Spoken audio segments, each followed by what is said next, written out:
atas dua dasar inilah iman Kristen dibangun, ya. Jadi jangan ada lagi seperti teman saya yang kaget-kaget mengatakan, "Sof, gua kira Alkitab itu turun dari surga," katanya.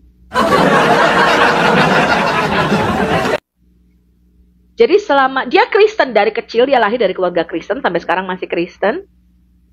Di usia 30-an dia itu bilang sama saya baru tahu kalau Alkitab itu yang menulis manusia, katanya gitu. Ketika saya mendengar pernyataan teman saya, waktu saya belum berapologet, saya belum aktif di dunia apologet.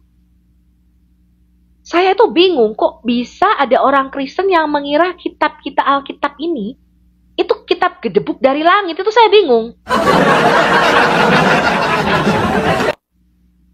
Apa itu Alkitab, teman-teman? Saya mau kita kembali ke basic, ke dasar iman kita. Efesus pasal yang kedua ayat 19 sampai dengan 20. Kita lihat ya, Efesus pasal yang kedua. Kita lihat Efesus. Ini dasar iman Kristen. Efesus pasal yang kedua. Kita lihat ya.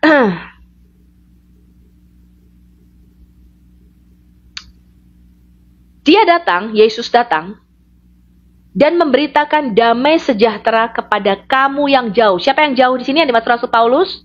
Kita, bangsa yang tidak bersunat, orang Goyim, non-Yahudi. Itu disebut bangsa Goyim. Ya, non-Yahudi. Disebut orang yang tidak bersunat. Disebut orang yang jauh. Ya, itu terminologi, istilah yang dipakai oleh Rasul Paulus. Dan juga damai sejahtera kepada mereka yang dekat. Siapa yang dekat di sini? Yang dimaksud oleh Rasul Paulus dalam Efesus pasal yang kedua adalah orang Yahudi, orang yang bersunat. Ya. Karena oleh dia, oleh Yesus Kristus, kita kedua belah pihak, baik orang Yahudi maupun non-Yahudi, Anda perlu paham bahwa Rasul Paulus itu diutus secara khusus oleh Yesus. Dia punya satu tugas khusus, beda dari rasul-rasul lainnya. Beda dari Petrus, beda dari Yakobus, beda dari Rasul Yohanes. Rasul Paulus itu mempunyai satu tugas khusus spesifik yang mana Roh Kudus memilih Rasul Paulus untuk memberitakan Injil keselamatan bagi bangsa-bangsa non-Yahudi atau bangsa Goyim. Ya, sama seperti Tuhan. Tuhan memilih saya untuk memberitakan secara khusus spesifik bring the true gospel to Muslim, kepada komunitas Muslim. Nah, itu beda. Mungkin panggilan dalam hidup Anda beda. Anda ada yang dipanggil untuk menjadi song leader, untuk mengarang lagu dengan begitu hebat, untuk bernyanyi, itu talenta yang Tuhan berikan. Ada yang diberikan talenta untuk bernubuat, ya, karunia untuk bernubuat. Ada yang diberikan talenta untuk melayani, ada yang diberikan talenta macam-macam, teman-teman, ya. Karunia-karunia mimpi, menafsirkan bahasa roh, karunia-karunia, banyak karunia-karunia. Tetapi secara khusus Tuhan memilih kita masing-masing, ya, dengan tugas khusus. Nah, Anda harus tetap pada jalur panggilan ini, jangan meleset. Ya, jangan meleset. Tetap pada panggilan yang Tuhan sediakan, karena Tuhan itu memberikan talenta kepada kita masing-masing. Dia memperlengkapi kepada kita berbeda-beda dan masing-masing, ya.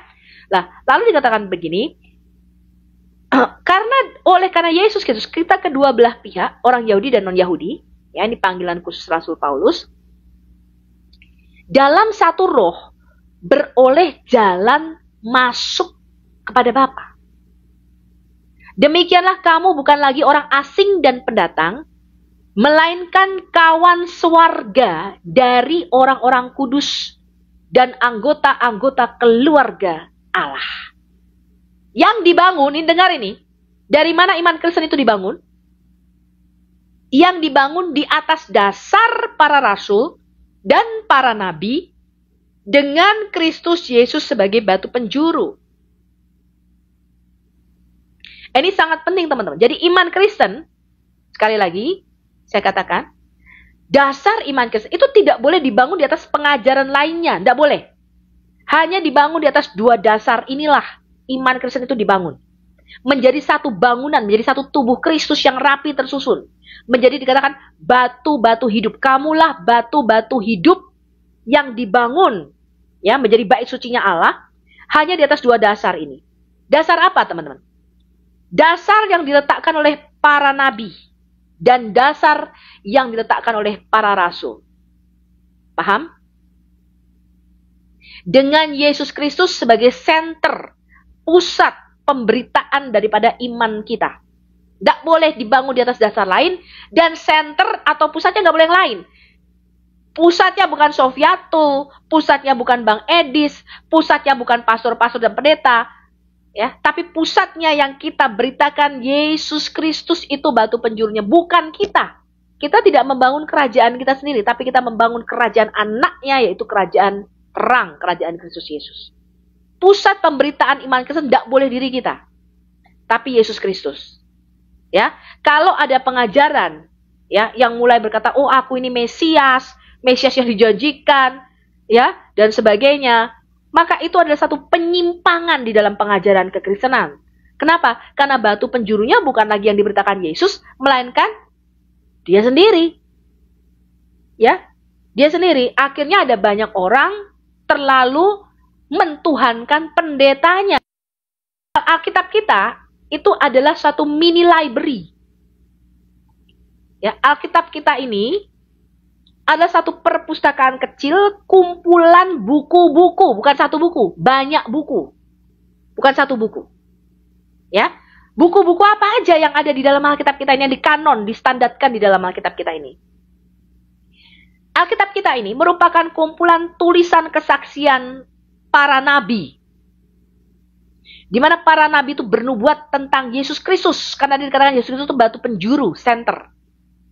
Para nabi itu bernubuat bahwa nanti akan ada seorang Adam yang kedua, seorang manusia baru, ya, manusia kedua, yang mereka sebut di dalam Alkitab kita sebagai Mesias, Siloh, malaikat perjanjian. Di dalam Alkitab kita Yesus itu disebut Malak Berit. Malak Berit itu artinya utusan yang dijanjikan, malaikat perjanjian, yang disebut juga sebagai Yod-Heh-Vaveh yang akan datang ke dalam dunia, yang disebut juga sebagai Yod-Heh-Vaveh Sidkenu, Tuhan kebenaranku, Tuhan keadilanku. Ya, Yahweh kebenaranku ini, atau Yod-Heh-Vaveh kebenaranku inilah yang dijanjikan nanti akan datang ke dunia. Ya, dan kedatangannya itu, kedatangan Allah ini ke dalam dunia, itu sudah dijanjikan, dinubuatkan para nabi dalam perjanjian lama, bahwa suatu saat Allah sendiri akan datang ke bumi ini. Dan ketika dia datang, dia akan membawa keselamatan. Dan tanda-tanda kedatangannya itu ditulis di dalam Alkitab kita, di dalam kitab Nabi Yeremia. Bahwa ketika dia datang, akan orang-orang buta akan dicelikkan, orang lumpuh akan berjalan, ya, orang kusta akan ditahirkan, dan sebagainya. Akan ada tanda-tanda dan mujizat ketika Allah itu datang dengan membawa keselamatan itu ke bumi. Nah, kemudian teman-teman, kumpulan tulisan kesaksian para nabi ini, itu distandarkan oleh orang Yahudi. Mereka menyebutnya sebagai Tanak, Torah, Naviim, Ketuvim. Ya, Tanak itu adalah singkatan dari Torah, kitab-kitab Taurat Musa, Naviim, kitab para nabi, dan Ketuvim. Ketuvim itu adalah tulisan-tulisan suci, ya. Kitab Ratapan, kitab Ester, apalagi kitab Rut, Mazmur, ya. Itu adalah kitab-kitab Ketuvim atau tulisan-tulisan suci, ya. Jadi Alkitab kita itu tulisan kesaksian para nabi, maka namanya para nabi itu. Kitab Maleaki itu yang nulis Nabi Maleaki, kitab Yoel, Nabi Yoel, kitab Daniel, Nabi Daniel yang mengumpulkan itu. Kitab Samuel, Nabi Samuel yang mengkanonnya, kitab Yeremia, kitab Yesaya, itu namanya nabi-nabi. Gak ada di dalam Alkitab kita tuh nama-nama binatang seperti Quran, ya, kitab sapi betina. Ya, kitab sapi betina, kitab lebah, kitab semut, itu nggak ada di dalam Alkitab kita. Nggak ada, teman-teman. Ya. Nah, kumpulan kesaksian para nabi ini ditulis oleh para nabi, kemudian dikanon oleh orang Yahudi selama ribuan tahun. Ya, perjanjian lama itu jaraknya ribuan tahun.